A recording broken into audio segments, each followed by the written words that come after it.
क्या नीतीश कुमार थक गए हैं? क्या नीतीश कुमार सठिया गए हैं? आखिर नीतीश सरकार के सामने पैसों की इतनी किल्लत कैसे खड़ी हो गई कि वो युवाओं को रोजगार नहीं दे पाए? बिहार की बात के आज के इस एपिसोड में हम चर्चा करेंगे बिहार में रोजगार क्या कर रहे हैं नीतीश कुमार। कई सालों के बाद एक ऐसा चुनाव देखने को मिल रहा है जहां रोजगार की बातें हो रही हैं, जहां मुद्दों की बातें हो रही हैं। युवा हल्ला बोल के बोल बिहारी कैंपेन के बाद से युवाओं में एक जागृति आई, पहले से भी चल रही थी, और रोजगार का विमर्श, स्वास्थ्य और शिक्षा का विमर्श चर्चा के केंद्र में आया। तेजस्वी यादव ने 10 लाख सरकारी नौकरियों का वादा किया तो बीजेपी के मैनिफेस्टो में 19 लाख रोजगार के नए अवसर पैदा करने का जिक्र मिला। लेकिन नीतीश कुमार क्या कह रहे हैं वो सुनिए। अगर करोगे तो पैसा आएगा कहां से? ऊपर से आएगा? कहां से आएगा? कि नकली नोट मिलेगा? क्या मिलेगा? या जलवे से आएगा? पैसा कहां से आएगा, ये एक जरूरी सवाल है जिस पर सोचा जाना चाहिए।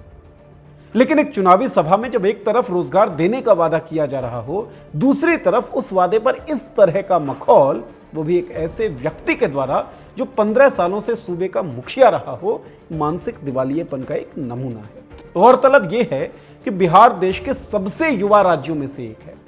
52% जनसंख्या बिहार की 35 वर्ष से कम आयु की है, और दूसरी तस्वीर ये कहती है बिहार में बेरोजगारी दर 46% तक पहुंच गया। एक तस्वीर ये भी कहती है कि बिहार के सरकारी पदों में 4.5 लाख पद खाली हैं। आखिर क्यों रह गए ये पद खाली?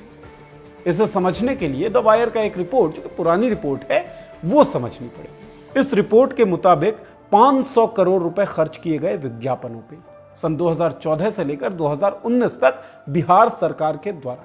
सुशील कुमार मोदी, जो कि डिप्टी सीएम रहे हैं बिहार के, वो कहते हैं कि 58,000 करोड़ रुपए की जरूरत पड़ेगी 10 लाख रोजगार के नए अवसर पैदा करने के लिए। इसका मतलब यह हुआ कि 500 करोड़ में कमोबेश 90,000 रोजगार जो है वो दिए जा सकते हैं। 4.5 लाख पद खाली हैं, 90,000 रोजगार 500 करोड़ में दिए जा सकते हैं, जिसका उपयोग विज्ञापनों के लिए किया बिहार सरकार ने। कुल होते हैं 5.5 लाख। लेकिन रोजगार नहीं दिए गए क्योंकि इसकी तरफ किसी का ध्यान था ही नहीं। और अब जब तेजस्वी यादव रोजगार के मुद्दे को लेकर आगे बढ़ रहे हैं, जब सिविल सोसाइटीज, जब युवा रोजगार की मांग कर रहे हैं, तो नीतीश कुमार हड़बड़ा गए। पता उन्हें भी है कि 5 सालों में जिस तरह का काम हुआ है, वो रोजगार के मुद्दे पर सवाल का सही जवाब दे नहीं सकते, इसलिए व्यक्तिगत आरोप प्रत्यारोप पर उतर गए हैं। सुनिए उन्होंने क्या कहा। किसी को चिंता है 8-8, 9-9 बच्चा बच्ची पैदा करता रहता, क्या मालूम है किसी को?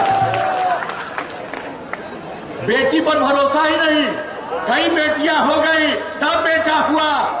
लालू यादव के संतानों की संख्या पर व्यंग्य करने से पहले नीतीश कुमार ने यह नहीं सोचा कि खुद नरेंद्र मोदी 6 भाई बहन हैं। महिला शक्ति की आड़ में तेजस्वी यादव पर व्यंग्य दागते हुए नीतीश कुमार के जहन में ना तो चिन्मयानंद आए, ना कि कुलदीप सेंगर, जो कि उनके गठबंधन मित्र बीजेपी के सदस्य हैं। अब जब सवाल रोजगार के हों और 15 सालों से सीएम रहा व्यक्ति अगर व्यक्तिगत आरोप प्रत्यारोपों पर उतर जाए, तो यह समझना बहुत मुश्किल नहीं है कि उसने मानसिक तौर पर एक हार मान ली है।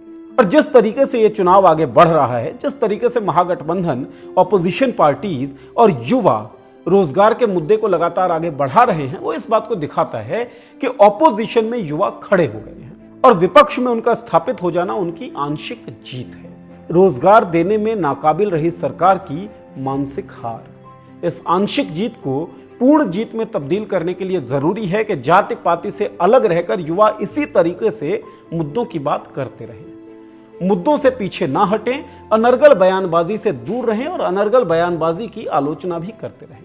हम करते रहेंगे, आप देखते रहिए मॉलिटिक्स। सब्सक्राइब कीजिए हमारा यूट्यूब चैनल। अगर फेसबुक पर देख रहे हो वीडियो तो लाइक कीजिए हमारा पेज। शुक्रिया। आपका मुद्दा बनेगा देश का मुद्दा। मॉलिटिक्स ऐप पर शेयर करिए अपनी बात हमारे साथ, हम उठाएंगे आपकी आवाज।